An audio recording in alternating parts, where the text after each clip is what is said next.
हाँ भाई, पिछली वीडियो सुनी, बोर तो नहीं हुए? बेटा थोड़ा सा बताना वो ज़रूरी था। अब देखो बेटे, मैं थोड़ा सा तुम्हें आज फॉर्मूलों की तरफ ले जा रहा हूँ और थोड़ी सी कुछ इंपॉर्टेंट बातें बता रहा हूँ, इनको ध्यान से देखो। देखो बच्चों, सबसे पहले तो जैसे हमें लिखा हुआ है D D x F x, तो देखो इसको बोलने के कई तरीके हैं। आप बोल सकते हैं d upon D x of f x, या differentiate the function f x with respect to x, है ना। जल्दी जल्दी बोलते हैं डी डी एक्स, अपॉन बोलना भी बंद कर देते हैं, D D x of f x, ये जल्दी जल्दी बोलते हैं। सही मीनिंग है इसका differentiate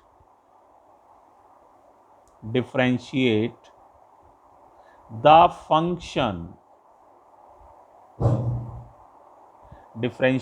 function fx with respect to x। पहले तो पढ़ना आना चाहिए, एक आध बार और प्रैक्टिस करा देता हूँ। अच्छा, अब जरा तुम लोगों ने अगर इसको समझा है तो इसे पढ़ के बताओ, D Y upon D X, या इसको कह सकते हैं D D x of Y, दोनों तरह से पढ़ सकते हो। या तो पढ़ लो D Y upon D X, या जल्दी जल्दी ज़्यादातर लोग इसको बोलते हैं D D x of Y. इसका मतलब बताओ। इसका मतलब है differentiate Y with respect to X. पढ़ो जरा क्या लिखा है, differentiate Y with respect to x. With respect to को शॉर्ट में WRT लिख देते हैं, ठीक है। एक और पढ़ के देख लो, चलो लास्ट एक और पढ़ के देखो। मान लो लिखा है DM अपॉन DT, या इसको कई लोग ऐसे पढ़ देते हैं DDT of M, DDT of M। अब बताओ इसका कैसे पढ़ोगे, पहले तो पढ़ना सीखो ना। तो ये लिखा है डिफ्रेंशिएट द फंक्शन m, या differentiate m with respect to t। जो नीचे लिखा होता है ना उसको रेस्पेक्ट देते हैं, जैसे यहाँ बोलेंगे with respect to x, with respect to x, यहाँ t नीचे है तो विद रेस्पेक्ट टू t। तो differentiate m with respect to t। इस तरह से आप इसको पहले तो पढ़ना सीखो। अब मैं आपको आज कुछ भी ज़्यादा नहीं बता रहा हूँ, एक 10 फॉर्मूले खाली बता रहा हूँ और इनको आपने आज याद करना है, ठीक है। तो आसान से हैं, 10 फॉर्मूले हैं, ज़रा याद करने की कोशिश करो प्यारे बच्चों। ध्यान से देखोगे फॉर्मूले, जैसे लिखा है D D x of X की पावर n। पहले तो पढ़ लो क्या लिखा है, D D x of X raise to the power n। Rule जरा ध्यान से समझना, पावर आगे आ जाती है और पावर में से 1 कम हो जाता है। अच्छा बोलो क्या बताया, पावर आगे आ जाती है, तो देखो पावर आगे आ गई, n आगे आ गया, और पावर में से 1 कम हो जाता है तो n में से 1 कम हो गया। ये पहला फॉर्मूला है फर्स्ट, ठीक है। अब कोई ज़रूरी नहीं है कि डी डी एक्स ही हो, अब इसकी जगह कोई टीचर ऐसे भी लिख सकता था, ये भी एक ही बात है, ऐसे भी लिख सकता था डी डी टी। अब यहाँ टी लिखेगा ना तो यहाँ लिखेगा टी की पावर n, यानी यहाँ टी है तो यहाँ टी की पावर n, यहाँ x है तो x की पावर n। लेकिन करने का प्रोसेस यही रहता, पावर आगे आ जाती है और एक पावर कम हो जाती है, ठीक है। कोई बच्चा कहे ऐसा टी लिखना जरूरी है, मैं कुछ और लिखना चाहता हूं, ऑफ कोर्स एक और आप लिख सकते हैं, जैसे आपने लिख दिया डी डी एम, एम की पावर n। यहाँ m है तो यहाँ m आएगा, यहाँ t है तो यहाँ t आएगा। अब सोचो क्या आएगा, n m की पावर n माइनस 1। n का मतलब कोई भी पावर हो सकती है, ठीक है। तो ये पहला फॉर्मूला है, कई तरह से लिख सकते हैं, लेकिन जनरली x यूज़ करने का फैशन ज़्यादा है, तो मैंने x यूज़ करके फॉर्मूले को लिखा है। ये फर्स्ट वन है, ठीक है। एक और समझो जरा, सेकंड वन बहुत आसान है, ध्यान से देखना। अब जरा अगर तुमने समझा हो तो बताओ, D D x of x, तो याद रखो इसकी वैल्यू होती है 1। अब ऐसे मत समझना dx से dx कट गया, ये ऐसा नहीं है। हालांकि समझना चाहो तो थोड़ी सी मैं हेल्प कर सकता हूँ, यहाँ थोड़ा तो समझ सकते हो, जैसे मैं हेल्प करता हूँ। देखो जरा, हेल्प के लिए देखो जरा, देखो D D x of x, actually ये कोई नया फॉर्मूला नहीं है, 1 से ही 2 को निकाला गया है। तो x की पावर यहाँ क्या मानोगे, 1। अब यही वाला रूल लगाओ, पावर आगे आ जाती है तो पावर आगे आ गई, एक पावर कम हो जाती है तो x की पावर 1 में से 1 कम कर दिया, पावर आगे आ जाती है n आगे आ गया, इसी प्रकार 1 आगे आ गया, और n में से 1 कम हो जाता है तो 1 में से 1 कम हो गया, तो ये हो गया 1 इंटू एक्स की पावर 0। अब बताओ x की पावर 0 का मतलब 1 होता है, तो 1 इंटू 1, तो आंसर 1 आ गया। इसको ऐसे समझा जा सकता है, या आप रिजल्ट थोड़ा सा ध्यान कर लो।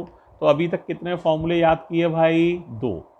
पहला बताओ, D D x of X raise to the power n, तो पावर आगे आ जाती है और पावर में से 1 कम हो जाता है, तो n x की power n-1। D D x of X, जब आप बताओ D D x of X 1, D D T of T, सही कह रहे हो, D D T of T 1, D D M of M 1। तो इस तरह से सेकंड फॉर्मूले को भी समझ सकते हो, ठीक है। अब जरा थर्ड देखो, ठीक है, जरा ध्यान से देखना, थर्ड वाला बता रहा हूं, आसान है, बड़े आसान है, याद करने हैं तुम्हें आज। एक और देखो बच्चों, थर्ड है ये, D D x of constant. Constant माने जिसमें x ना हो, जिसमें कोई वेरिएबल ना हो, x एक वेरिएबल है, वेरिएबल माने जो चीजें बदलती हैं।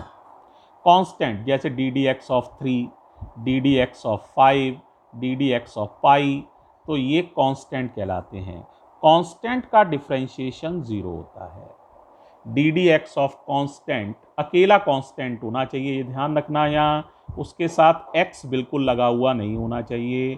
तो अगर अकेला कांस्टेंट है, उसके साथ x वगैरह का इन्वॉल्वमेंट नहीं है, तो उसका आंसर 0 होगा, ठीक है।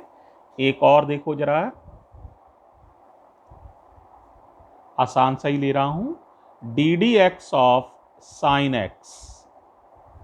अब साइन एक्स तो एक ट्रिगोनोमेट्रिक फंक्शन है, तो साइन एक्स का डिफरेंशिएशन होता है कॉस एक्स।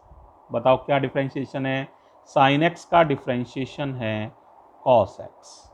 अब ये समझ लेना, अगर यहां होता by the way D D x of sine T, तो तुम लोग जवाब क्या देते, कॉस टी, है ना। तो एक ही बात है, एक तरह से लिख के दिखाया है, ठीक है। ओके, एक और देख लो, छोटे छोटे सी बात ही कर रहे हैं, D D x of cos x.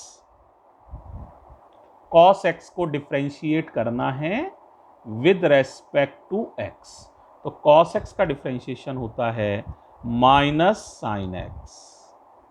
कितना होता है, माइनस साइन एक्स, ठीक है। दो ही फंक्शन का भी बता रहा हूं, बहुत कम फॉर्मूले में अभी बता रहा हूं ताकि आप आराम से इन्हें याद कर पाएं। एक और देखो, D D x of log X base E.